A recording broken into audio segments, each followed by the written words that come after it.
सभी पत्रकार बंधुओं को नमस्कार। आज जो कुछ भी न्यायालय में हुआ उसके बाद सबसे पहले तो मैं मीडिया के बंधुओं से यह अनुरोध करना चाहूंगा कि कोई भी झूठी खबर सीबीआई या ईडी दे तो ये मान लीजिए कि ये मोदी सरकार के, बीजेपी सरकार के इशारे पर प्रायोजित झूठी खबरें हैं। तो कृपा करके उसकी एक बार जांच करना बहुत जरूरी है। आज क्या झूठ फैला दिया सीबीआई ने कि अरविंद केजरीवाल ने इस केस से पल्ला झाड़ लिया और सिसोदिया पे आरोप लगा दिया। जब खुद केजरीवाल जी ने इस पर आपत्ति की कि यह झूठी खबर सीबीआई के द्वारा फैलाई जा रही है, तो जज साहब ने कहा मुझे अरविंद केजरीवाल के द्वारा दिए गए बयान को दिखाइए। और जब वो बयान देखा गया तो जज महोदय ने खुद कहा कि सीबीआई के लोग गलत बोल रहे हैं, अरविंद केजरीवाल ने ऐसा कोई बयान नहीं दिया। मैं मीडिया के मित्रों से फिर अनुरोध करना चाहूंगा, कोई भी खबर सीबीआई के द्वारा या ईडी के द्वारा दी जाए, ये हमारे खिलाफ दुर्भावना से काम कर रहे हैं। ये हमारे खिलाफ एक राजनीतिक साजिश के तहत काम कर रहे हैं, बीजेपी सरकार के इशारे पर काम कर रहे हैं। इसलिए इसको वेरीफाई करना आपकी भी जिम्मेदारी है, अन्यथा आज जो हुआ ये बार बार रिपीट होगा। आप सोचिए, 2 साल से जांच कर रही है सीबीआई, देश की प्राइम इन्वेस्टिगेटिंग एजेंसी, देश की सबसे तेज तर्रार कहे जाने वाली एजेंसियां सीबीआई और ईडी पिछले 2 साल से दिल्ली के तथाकथित शराब घोटाले की जांच कर रहे हैं। और 2 साल से वही कहानियां, वही बातें दोहराई जा रही हैं। उन बातों का कोई सबूत नहीं, कोई प्रमाण नहीं। 2 साल लग गई, आपकी जांच पूरी नहीं हो रही। 50,000 पन्ने की चार्जशीट आप दाखिल कर चुके हैं, 464 गवाह आपने बना दिए, पता नहीं कितने कागजात आपने छिपा के रखे हैं। कह दिया ये अनरिलाइड अपॉन डॉक्यूमेंट है। जो सबूत, जो कागजात चिल्ला चिल्ला के कहते हैं कि अरविंद केजरीवाल निर्दोष है, मनीष सिसोदिया निर्दोष है, जो चिल्ला चिल्ला के जो कागजात कहते हैं, उन कागजातों को, उन बयानों को आपने कहा ये अनरिलाइड डॉक्यूमेंट है, इसको छिपा के रखो। ये आपकी जांच है। और ये सब कुछ सीबीआई गिरफ्तार करने कब पहुंचती है, ये आप लोगों को और देश के लोगों को सोचना बहुत जरूरी है। कैसे काम कर रही है देश की मोदी सरकार, कैसे काम कर रही है केंद्र सरकार की सीबीआई और ईडी। आप कल्पना कीजिए, केजरीवाल जी को जब गिरफ्तार किया गया, उसी दिन इलेक्टोरल बॉन्ड का मामला सामने आया था। 60 करोड़ रुपए की रिश्वत शरद चंद्र रेड्डी ने भारतीय जनता पार्टी को दी है, इसका खुलासा हुआ था और उसी दिन केजरीवाल जी को गिरफ्तार कर लिया गया था। उसके बाद अरविंद केजरीवाल के मामले में कोई न सबूत थे, न बयान थे, न गवाह थे। वो गवाह फर्जी तरीके से तैयार किए गए थे। ये सब बातें सामने आई, कई बार मैं इसको बता चुका हूं।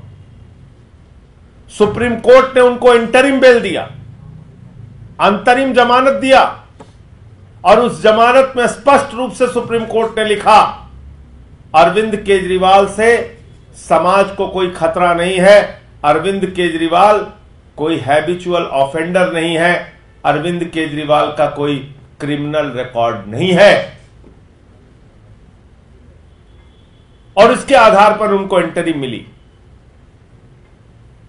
फिर दोबारा वो न्यायालय के आदेश का सम्मान करते हुए जेल चले गए।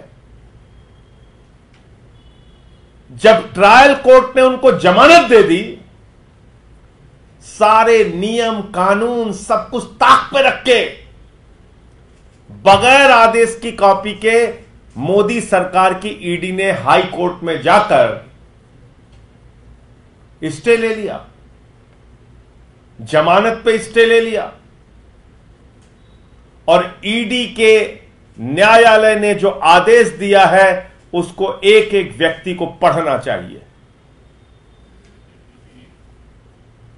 क्या लिखा है ईडी की ट्रायल कोर्ट ने, क्या लिखा है ईडी के न्यायालय ने? लिखा कि अरविंद केजरीवाल का कोई मनी ट्रेल नहीं मिला है। लिखा कि गोवा में पैसे का इस्तेमाल हुआ, इसका कोई प्रमाण नहीं है। ट्रायल कोर्ट ने अपने जमानत के आदेश में साफ तौर पे लिखा कि ईडी फेयर और प्रॉम्प्ट तरीके से काम नहीं कर रही है। ट्रायल कोर्ट ने अपने जमानत के आदेश में लिखा कि ईडी दुर्भावना से काम कर रही है, बायस्ड होकर काम कर रही है। ये जमानत के आदेश में लिखा। और आप सब लोग जानते हैं कि पीएमएलए में जमानत मिलना कितना मुश्किल का काम होता है। पीएमएलए की जमानत की शर्त है कि जब जज को लगेगा कि यह व्यक्ति निर्दोष है तब उसको जमानत दी जाएगी। जब जज को लगेगा कि इस व्यक्ति के खिलाफ पर्याप्त सबूत नहीं है तब वो उसको जमानत देगा। तो जब जमानत मिल गई तो अरविंद केजरीवाल निर्दोष हैं, यह जज का मत था और उसी आधार पर उनको जमानत मिली। और बहुत सारी टिप्पणियां अपने जमानत के आदेश में ट्रायल कोर्ट की जज ने किया। हाई कोर्ट पहुंच गए, हाई कोर्ट से बगैर आदेश के स्टे ले लिया। हमने तो पूछा किस बात का स्टे लिया था ईडी ने? हवा का लिया, पानी का लिया, सड़क का लिया, जमीन का लिया, किस बात का स्टे लिया? लेकिन स्टे ले लिया। अब फिर हम मामला लेके सुप्रीम कोर्ट पहुंचे। सुप्रीम कोर्ट से जब अरविंद केजरीवाल को जमानत के आदेश पर रोक जो लगी थी वो रोक हटने की पूरी संभावना थी, अरविंद केजरीवाल के बाहर आने की संभावना थी, उस समय सीबीआई जागती है। कौन सी सीबीआई? वो सीबीआई जो पिछले 2 साल से सो रही थी। वो सीबीआई जिसके सामने 16 अप्रैल 2023 को पहली बार अरविंद केजरीवाल गवाह के तौर पर बुलाए गए। गवाह के तौर पे, याद रखिएगा, आरोपी के तौर पे नहीं, गवाह के तौर पे अरविंद केजरीवाल जी बुलाए गए। 2023 16 अप्रैल। तो भाई अगर अरविंद केजरीवाल आरोपी थे तो अप्रैल महीना से लेके आज जून महीना आ गया, पिछले साल से लेके अब तक 14 महीने हो गए। 14 महीने। आपको इन 14 महीनों में अरविंद केजरीवाल को आरोपी बनाने की याद नहीं आई? आपको इन 14 महीने में अरविंद केजरीवाल को गिरफ्तार करने की याद नहीं आई? आपको इन 14 महीनों में अरविंद केजरीवाल के खिलाफ कोई कार्रवाई करने की याद नहीं आई? आपको याद कब आई? जब सुप्रीम कोर्ट से बेल मिलने की पूरी संभावना है। यानी कि जो बेल मिली है, मिलने की नहीं बल्कि जो मिल चुकी है बेल, ट्रायल कोर्ट से जो मिल चुकी है, उस जमानत के आदेश पर जो रोक लगी है हाई कोर्ट की, वो हटने की और उस जमानत पर मोहर लगने की पूरी संभावना है। उस समय सीबीआई जागती है। 14 महीने के बाद सीबीआई जागती है। इतना तो कुंभकर्ण भी नहीं सोता था जितना सीबीआई सोती रही। इतना तो कुंभकर्ण भी नहीं सोता था जितना सीबीआई सोती रही। 14 महीने तक सोती रही। और अपने गिरफ्तारी के आधार में उन्होंने क्या क्या बातें कही सीबीआई वालों ने, आज जो आपके चैनल के रिपोर्टर रहे होंगे उन्होंने भी सुना होगा।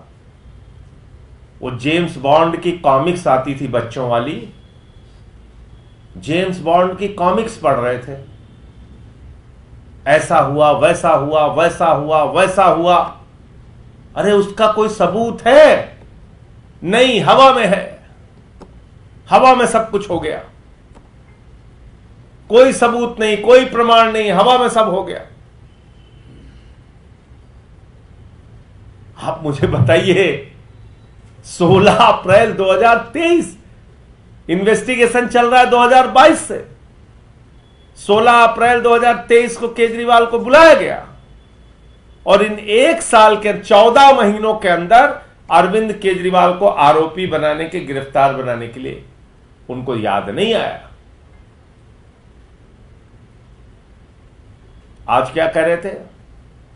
कह रहे थे मंगुंटा रेड्डी का एक बयान अरविंद केजरीवाल के खिलाफ है जो उन्होंने 24 जनवरी के महीने में दिया।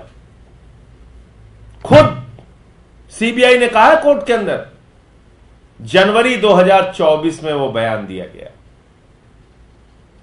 तो भैया मंगुंटा रेड्डी का बयान तो ईडी में जुलाई 2023 में हो चुका था। मंगुंटा रेड्डी का बयान तो ईडी के सामने 2023 जुलाई में हो चुका था।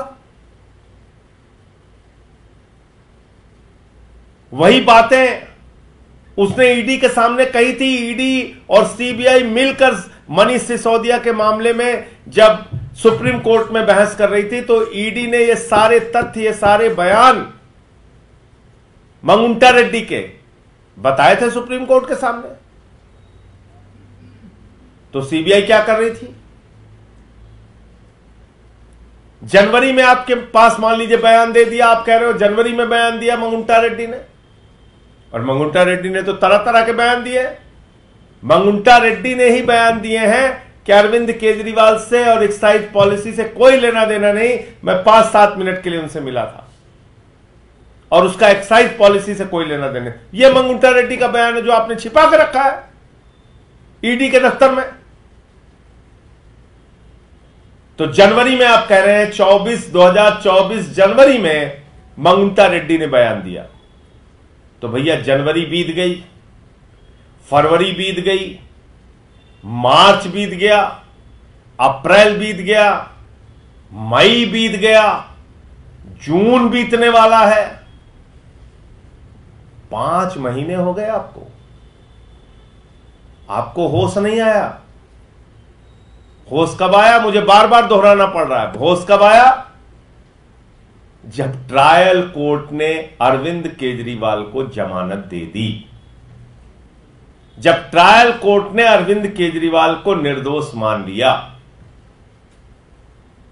और आप जानते हैं पीएमएलए के मामले में जमानत पाना कितना मुश्किल है। तो अगर यह मंशा है भारतीय जनता पार्टी की कि हमको एक मुख्यमंत्री को पकड़ के जबरदस्ती जेल में रखना ही है, तो मुकदमे पे मुकदमा, मुकदमे पे मुकदमा, मुकदमे पे मुकदमा बनाते जाओगे। झूठे मुकदमों की तो कोई सीमा है नहीं, चाहे जितना आप लगाते जाइए। तो मैं फिर दोहरा रहा हूं, अरविंद केजरीवाल को केंद्र की भाजपा सरकार के इशारे पर, मोदी सरकार के इशारे पर झूठे, बेबुनियाद, तथ्यहीन, बगैर सबूत के मुकदमा बनाकर उनको फंसाया गया है, उनको गिरफ्तार किया गया है। मैं इंडिया गठबंधन के तमाम दलों से बातचीत करके इस मामले को देश के सर्वोच्च सदन में उठाने का पूरा प्रयास करूंगा और संसद के अंदर जो अरविंद केजरीवाल जी की अवैध तरीके से, गलत तरीके से गिरफ्तारी हुई है और ईडी ने जो नियमों के विरुद्ध जाके बगैर आदेश की कॉपी के जाके स्टे ले लिया है, ये सारा विषय भी मैं इंडिया गठबंधन के दलों से कहूंगा कि वो निश्चित रूप से देश के सर्वोच्च सदन में इस मामले को उठाएं। आपका कोई प्रश्न हो आप पूछ सकते हैं। उम्मीद थी कि सुप्रीम कोर्ट से राहत मिलेगी, लेकिन एक बड़ा झटका है। इसीलिए क्या लगता है कि बड़ा सेटबैक आम आदमी पार्टी के लिए आगे चाकू चाकू से लेकर कदम उठाएंगे, क्या रोकते? देखिए, सुप्रीम कोर्ट में तो अभी मामला पूरी तरीके से बहस होनी है उस पर। तो सुप्रीम कोर्ट से किस मामले में आप कह रहे हैं झटका?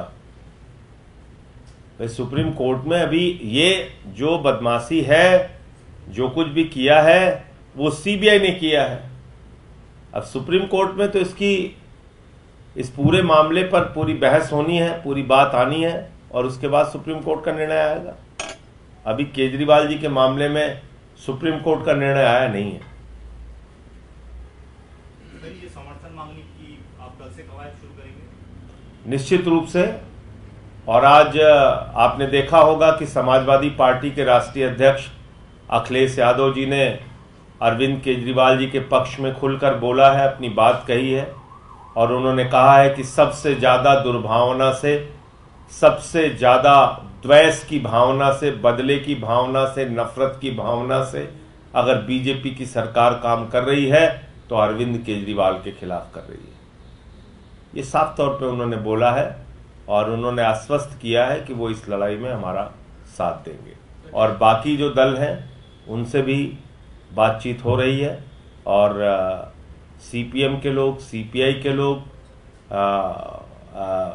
उद्धव ठाकरे जी से भी मेरी बातचीत हुई जो पूरा मामला है इसको लेकर, और निश्चित रूप से कांग्रेस के भी नेताओं से मैं बात करूंगा सबसे, इस पे एक मत करके सबको, और ये मामला निश्चित रूप से संसद के अंदर उठाया जाएगा।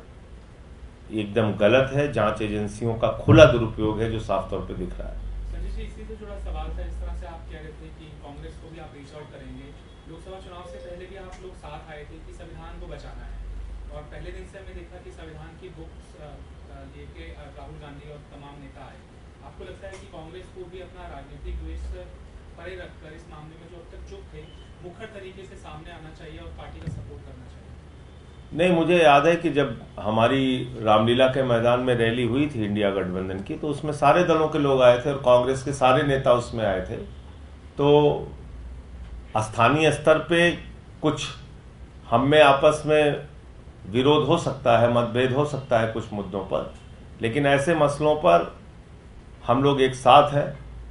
राष्ट्रीय मसलों पर, जांच एजेंसियों के दुरुपयोग के सवाल पर, संविधान के सवाल पर, लोकतंत्र के सवाल पर हम सब एक हैं। और अभी आपने देखा होगा कि कांग्रेस पार्टी ने जब अपना स्पीकर के लिए कैंडिडेट खड़ा किया तो हमने उनका समर्थन किया। हमने कहा कि हम उनके साथ हैं। हमारे जो 3 सांसद लोकसभा के हैं, कल जो हमारे लीडर हैं लोकसभा के मीथेर जी, इंडिया गठबंधन की जो मीटिंग थी लोकसभा के स्पीकर के चुनाव को लेके, उसमें गए भी थे। तो मैं समझता हूं कि बड़े सवालों पर हम सबको एक होना होगा।